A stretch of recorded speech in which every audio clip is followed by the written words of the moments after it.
Madaling araw noong Miyerkules nang bulabugin ng ingay ang ilan sa mga stay-in employee ng isang kumpanya sa Iloilo City. Ang gumagawa ng ingay, dalawa pa lang magnanakaw. Nang maramdamang may nagising, agad daw kumaripas papalayo ang dalawa.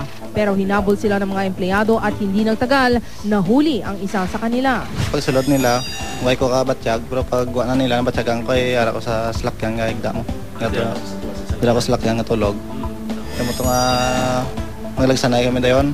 Pagkado sa may tansa, kamo ito na-recover mo ng mga gamit naman eh. Nakuha sa nahuling suspect ang dalawang electric drill, dalawang jigsaw at isang portable welding machine.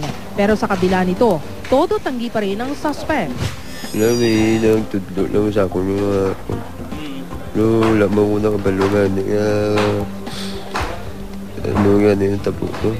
Ilang oras matapos ang insidente, naaresto rin sa follow-up operation ang itinuturong kasamahan ng unang nahuling suspect. Ang ikalawang suspect, itinanggi rin ang paratang. Hindi rin daw niya kilala ang unang nahuling suspect.